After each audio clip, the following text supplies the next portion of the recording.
नमस्कार दोस्तों, स्वागत है आपके अपने YouTube channel yes for study में। आज हम सब फिर एक नए वीडियो के साथ क्लास की शुरुआत करते हैं, जो कि आपके आने वाले सीटेट एग्जाम के लिए मोस्ट इंपॉर्टेंट है। इसमें हम सब सीडीपी बाल विकास के अंतर्गत जो आपका टॉपिक है स्किनर के बारे में आज हम सब विस्तार पूर्वक से जानेंगे।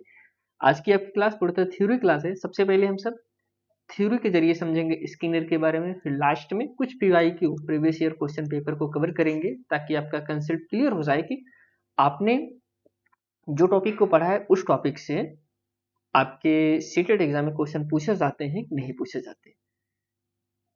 आइए चलिए हम सब आगे बढ़ते हैं। दोस्तों, पीडीएफ के लिए आप टेलीग्राम चैनल को ज्वाइन कर सकते हैं, जिसका लिंक डिस्क्रिप्शन में दिया गया है। वहां से जाकर आपको किसी भी क्लासों का पीडीएफ फ्री में डाउनलोड कर सकते हैं।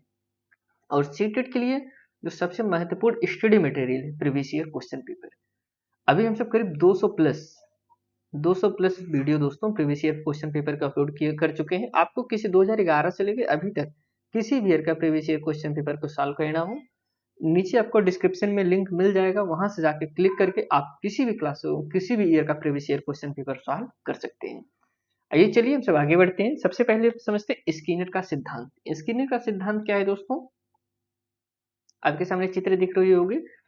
इसमें सबसे पहले हम स्किनर के बारे में कुछ विशेष चीज जानेंगे, फिर इसके बाद इनके सिद्धांत की तरफ बढ़ते हैं। स्किनर का जन्म 20 मार्च 1904 में हुआ था। इनकी मृत्यु दोस्तों 18 अगस्त 1990 में निवासी यूएसए के थे। पूरा नाम इनका बरहेस फ्रेडरिक स्किनर है। प्रतिपादन इन्होंने 1932 ईस्वी में किया था। इन्होंने मौलिक व्यवहारवाद का जनक कहते हैं इन्हें दोस्तों। किसे? मौलिक व्यवहारवाद के जनक के नाम से जाना जाता है। किसे? स्किनर को। स्किनर ने सक्रिय अनुकूलन सिद्धांत का प्रतिपादन किया। स्किनर ने अधिगम में क्रिया प्रसूत, किसकी बात करते हैं? क्रिया प्रसूत उद्दीपन प्रसूत पर बल दिया। स्किनर का प्रयोग, इन्होंने जब अपना प्रयोग किया था किस पे किया था? आपके सामने एक चित्र दिख रहा होगा जिसमें चूहा दिख रहा है। स्किनर ने 1938 में चूहे पे प्रयोग किया था। और दोस्तों इन्होंने कबूतर पे भी प्रयोग किया था 1943 में। कबूतर पर प्रयोग कब किया था? 1943 में। चूहे पे कब किया था? 1938 में। स्किनर के सिद्धांत के अन्य नाम, यह महत्वपूर्ण होता है क्योंकि एग्जाम में काफी बार नाम को लेकर डाउट होता है कि बच्चे समझ नहीं पाते हैं, नाम में हिंदी में और कुछ दे देता है और कुछ पढ़े रहते हैं। आप यह सभी नाम जानते रहिए। यह सभी नाम जो है स्किनर के सिद्धांत के नाम ही है। क्रिया प्रसूत अनुबंधन का सिद्धांत स्किनर का है। सक्रिय अनुबंधन का सिद्धांत, अनुक्रिया उद्दीपक का सिद्धांत आरएस थ्योरी, साधनात्मक अनुबंधन का सिद्धांत, नैमित्तिक अनुकूलन का सिद्धांत, सबलीकृत अनुक्रिया का सिद्धांत, अनुबंधन सिद्धांत, इसके बाद उत्सर्जित अनुक्रिया का सिद्धांत। ये सभी सिद्धांत दोस्तों स्किनर के ही हैं। अब हम समझते हैं नैमित्तिक अधिगम का शाब्दिक अर्थ क्या होता है। किसी विशेष लक्ष्य की प्राप्ति हेतु किया गया अधिगम नैमित्त अधिगम कहलाता है।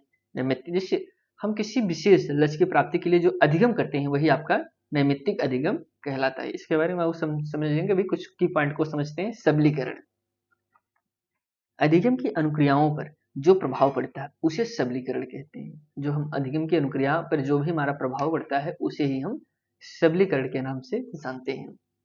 सबलीकरण को दो वर्गों में विभाजित किया गया। कौन कौन से? धनात्मक सबलीकरण और ऋणात्मक सबलीकरण।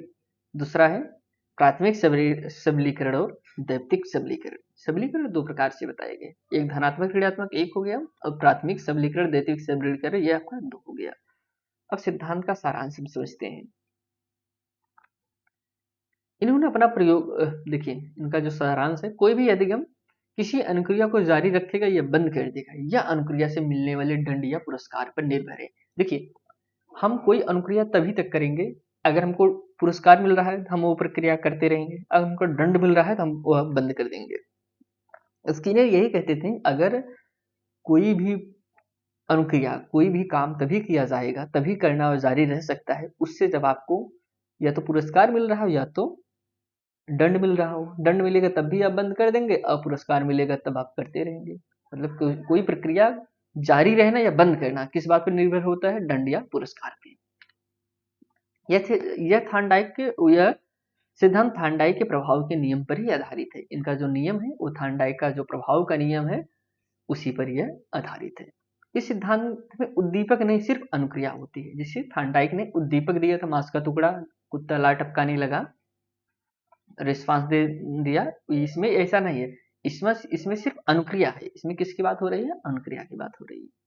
जैसे स्किनर ने चूहे वाले बॉक्स को पहले सक्रिय अनुकूलन बॉक्स था, बाद में स्किनर का बॉक्स कहा गया। देखिए जो इनका बॉक्स था इसका नाम पहले सक्रिय अनुकूलन बॉक्स रखा गया। इस बक्स पहले सक्रिय अनुकूलन बॉक्स के नाम से जाना जाता था, बाद में इसे स्किनर का बॉक्स कहा जाने लगा। कबूतर वाले बॉक्स को कबूतर पेटिका या पिजन बॉक्स से कहते थे। इन दोनों बॉक्सों का आविष्कार स्किनर ने ही किया था। पहले चूहे पे प्रयोग समझते हैं, इन्होंने चूहे पे प्रयोग कैसे किया था। एक भूखे सफेद चूहे को स्किनर ने बक्से में छोड़ दिया। इस बक्से में एक छोटा सा यह बक्सा एक छोटा सा था जिसमें एक लीवर लगा था। देखिए एक बक्सा था, बक्से में चूहे को रख दिया गया, उसमें एक लीवर लगा था। अब चूहा देखिए क्या करता है, जिसका संबंध एक प्याली से था। लीवर को दबाने से खट की आवाज आती थी और उस प्याले से खाना का टुकड़ा आ जाता था। चूहे को जब बॉक्स के अंदर छोड़ा जाता था तो लीवर पर उसका पैर पड़ने से खट की आवाज आती थी, तो वह आवाज को सुनकर आगे बढ़ता था और अंदर रखी प्याली से उसे खाना मिल जाता था। यही प्रक्रिया कई बार दोहराया गया, बाद में उसको खाना हर बार उसको खाना मिल जाता है। देखिए अभी जो हम थार्नडाइक का सिद्धांत को समझे थे कि इन्होंने बिल्ली को रखा था पिंजड़े में, उसके सामने मांस का टुकड़ा था, उसे देख लार टपका रही थी। मतलब हम स्टिमुलस का यूज किए थे, उद्दीपक का यूज किए थे, लेकिन यहाँ पे उद्दीपक का यूज उसे नहीं हो रहा है। उसे एक बॉक्स में पैक कर दिया गया, एक लीवर रख दिया गया, एक पाइप लगा दी गई। आप यहाँ पे देखिए बना हुआ है ना, उसे भोजन नहीं दिख रहा है, सामने भोजन है क्या नहीं, लेकिन वह जब भूखा है, काफी दिन से भूखा है, यहाँ बाहर दौड़ रहा था, तो उसका गलती से उसका जो लीवर है उस पर पैर पड़ गया। पैर पड़ने के बाद सन्ने से खट से आवाज आई, आवाज आने के बाद उसे खाना आ गया। उसे लगा कि ये कैसे हो गया, फिर वह खाना को खाया, फिर वह यहार वार करने लगा, फिर वह उसका जो पैर था लीवर पे पड़ गया, फिर खाना आ गया। अब वो समझ गया ये लीवर दबाने पे हमको खाना मिलेगा। यह प्रक्रिया काफी बार में वो सीखा। अब जब उसे भूख लगती थी आके तुरंत लीवर दबा देता था, खाना आ गया। अब वो समझ गया अब हम लीवर दबाएंगे, खट की आवाज आई तो हमको भोजन मिल जाएगा। वही कह रहे हैं कि बिना उद्दीपक के भी अनुक्रिया होती है। ऐसा किसका मानना था? स्किनर का मानना था। देखिए इस प्रयोग से यह निष्कर्ष निकलता है कि पहले अनुक्रिया होती है तथा बाद में उद्दीपन होता है मिलता है। जैसे यहाँ पे आपने देखा पहले अनुक्रिया हुई, पहले वो खटका को दबाया फिर भोजन मिला। मतलब पहले क्या हुई, पहले अनुक्रिया किया फिर उसके बाद उसे उद्दीपन मिला। देखिए आप यहाँ पे समझ रहे होंगे जो हमने थॉर्नडाइक का समझा उसका जस्ट विपरीत ही यह नियम चल रहा है। यह खाना चूहे के लिए पुनर्बलन का कार्य करता है। दोस्तों आप सीटेट की तैयारी कर रहे हैं तो चैनल को जरूर सब्सक्राइब करिए और कमेंट भी करिए आपको क्लासेस कैसी लग रही हैं। आपको यहाँ पे कंप्लीट सीटेट की तैयारी कराई जाएंगी, साथ में साथ प्रीवियस ईयर डेली आपका सॉल्व कराया जा रहा है। नोट्स भी आप सबके लिए डेली उपलब्ध कराए जा रहे हैं। आपको किसी भी ईयर का प्रीवियस नोट्स चाहिए प्रीवियस ईयर क्वेश्चन पेपर का, तो आपको उसके लिए टेलीग्राम चैनल को ज्वाइन करके फ्री में डाउनलोड कर सकते हैं। चैनल को जरूर सब्सक्राइब करिए दोस्तों, और अपने दोस्तों के साथ भी जरूर शेयर करिए। स्किनर ने दो प्रकार के पुनर्बलन बताए हैं। किसकी बात करें? पुनर्बलन। स्किनर ने जो पुनर्बलन बताया है, रिइंफोर्समेंट बताया, वह दो प्रकार के बताए। कौन कौन से? सकारात्मक पुनर्बलन और नकारात्मक पुनर्बलन। एक तो होता है कोई चीज काम करने पे आपको शाबाशी मिल रही है तो वह सकारात्मक हो गया, और कोई चीज करने पे आपको नकारात्मक मिल रहा है, आपको मना किया जा रहा है, दंड मिल रहा है, तो वह आपका नकारात्मक पुनर्बलन हो जाता है। देखिए सबसे पहले सकारात्मक, खटका दबाने पर चूहे को भोजन मिलना, यह कैसा है? सकारात्मक है। वह खटकों को दबा रहा है, भोजन मिल रहा है, पुरस्कार सम्मान प्रशंसा नौकरी भोजन आदि, यह सब आपका सकारात्मक उदाहरण है। नकारात्मक जैसे अगर खटका दबाने पर चूहे को भोजन के स्थान पर चोट लग गई होता तो नकारात्मक पुनर्बलन होता, फिर वह खटका को दबाने का प्रयास नहीं करता। जैसे दंड भय मारना करना या फिर डांटना, यह सब। पुनर्बलन का सिद्धांत किसने दिया था? हल ने दिया था, लेकिन इसका जो प्रयोग किसने किया था? स्किनर ने किया था। एग्जाम में काफी बार पूछा गया है। जो पुनर्बलन है दोस्तों, इसका जो सिद्धांत दिए थे वह हल ने दिया था, लेकिन इसका जो प्रयोग किए थे वह आपके स्किनर महोदय ने किया था। सकारात्मक पुनर्बलन से मिलने से प्राणी क्रिया को दोहराता है। जाहिर सी बात है अगर कोई चीज करने से आपको शाबाशी मिल रहा है, पुरस्कार मिल रहा है, वह आप ज्यादा से ज्यादा बार करने का प्रयास करेंगे। स्किनर के पुनर्बलन की सूची समझते हैं। स्किनर के जो पुनर्बलन की सूची है, यह सूची पुनर्बलन के समय अंतराल को दिखाती है, जिसमें 2 प्रकार के पुनर्बलन हैं। इसमें किस चीज को दिखाया जाता है? समय अंतराल को यह दिखाती है सूची। सतत पुनर्बलन, आंशिक पुनर्बलन। सतत का मीन्स होता है लगातार। अगर कोई चीज लगातार हो रहा है वह आपका सतत कहलाएगा। आंशिक रुक रुक के होता है वह आपका आंशिक पुनर्बलन। अब हम सतत पुनर्बलन। प्रत्येक सफल अनुक्रिया को पुनर्बलन देना। जितनी भी सफल अनुक्रिया हो रही है, हर अनुक्रिया को अगर हम पुनर्बलन दे रहे हैं तो यह आपका सतत पुनर्बलन कहलाता है। जिसे हर बार खटका दबाने से भोजन देकर पुरस्कृत करना। चूहा हर बार भोजन को दबा रहा है, हर बार उसे भोजन मिल रहा है, मतलब यह कैसी पुनर्बलन है? यह आपका सतत पुनर्बलन है। आंशिक पुनर्बलन, इसमें हर क्रिया के लिए पुनर्बलन नहीं दिया जाता, बल्कि कुछ क्रियाओं के लिए दिया जाता है। जिसे अब अगर चूहा खटका 5 बार दबाता फिर 1 बार मिलता तो यह आंशिक पुनर्बलन कहलाता। जिसे हर बार खटका दबाने पर भोजन न मिलना, यह आपका आंशिक पुनर्बलन है। कुछ इंपॉर्टेंट पॉइंट को समझते हैं। पुनर्बलन को सर्वाधिक महत्व दिया गया है जो कि स्किनर है, इन्होंने सबसे ज्यादा जो महत्व दिया है किसे दिया है? पुनर्बलन को ही दिया है। प्राणी को सही अनुक्रिया करने पर तुरंत पुनर्बलन दिया जाना चाहिए। सकारात्मक पुनर्बलन दिए जाने पर प्राणी क्रिया को दोहराता है। नकारात्मक पुनर्बलन से क्रिया में कमी आती है। स्किनर का मत है कि अनुक्रिया के लिए सदैव उद्दीपक होना आवश्यक नहीं है। जो स्किनर थे इनका मानना था कि जो अनुक्रिया होती है उसके लिए हर बार उद्दीपक होना जरूरी नहीं, बिना उद्दीपक के भी अनुक्रिया हो सकती है।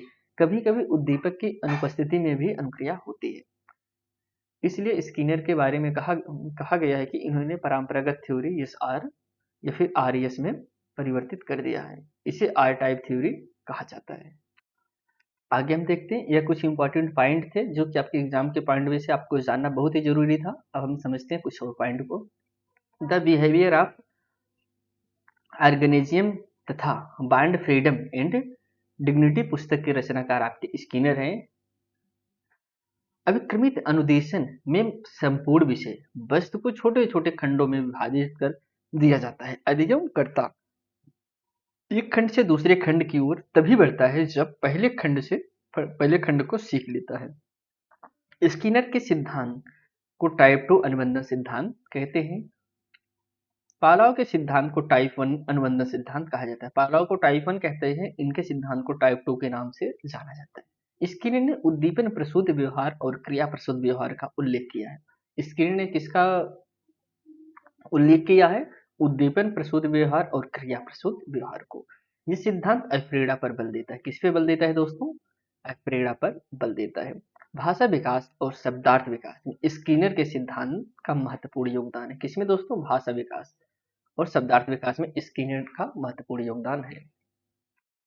अब हम कुछ क्वेश्चन को समझते हैं जो कि आपके स्किनर से संबंधित है, जो कि आपके पीवाई क्वेश्चन है, जो कि आपके सीटेट एग्जाम में पिछली बार पूछे गए हैं। पहला क्वेश्चन है, स्किनर का अधिगम सिद्धांत किस नाम से जाना जाता है? शास्त्रीय अनुबंधन, परीक्षण त्रुटि सिद्धांत, क्रिया प्रसूत अनुबंधन या फिर अंतर्दृष्टि सिद्धांत? इसमें जो राइट आंसर हो जाएगा क्रिया प्रसूत अनुबंधन का सिद्धांत के नाम से। स्किनर ने अपना प्रयोग किस पर किया था? कुत्ते पर, बिल्लियों पर, चूहे पर, कबूतर पर या फिर बंदरों पर? वह दोस्तों प्रयोग किए थे चूहे और कबूतर पर। स्किनर बॉक्स का प्रयोग किसके अध्ययन हेतु किया गया है? स्मृति, प्रेरणा, सीखना, व्यक्तित्व? इसका प्रयोग जो किया गया है दोस्तों वह किया गया है ऑप्शन से सीखना। व्यवहार को मजबूत करने की प्रक्रिया को क्या कहते हैं? दमन, लोप, पुनर्बलन, सामान्यीकरण? तो राइट आंसर इसमें सी हो जाएगा, यह पुनर्बलन। व्यवहार को मजबूत करने की प्रक्रिया को क्या कहते हैं? पुनर्बलन कहते हैं। Option C is right answer. यहाँ पे आज हम सब दोस्तों जो आपके स्किनर से संबंधित थ्योरी क्लास थी उसको कवर किए, कुछ पीवाई क्वेश्चन को भी कवर किए जो कि आपके एग्जाम के पॉइंट में से महत्वपूर्ण थे। अगर आप इस चैनल पर नए हैं तो चैनल को जरूर सब्सक्राइब करिए, अपने दोस्तों के साथ भी जरूर शेयर करिए। आप कमेंट करके बताइए आपको क्लासें कैसी लगी। चलिए हम आपसे फिर एक नई वीडियो मिलते हैं, तब तक के लिए दोस्तों धन्यवाद।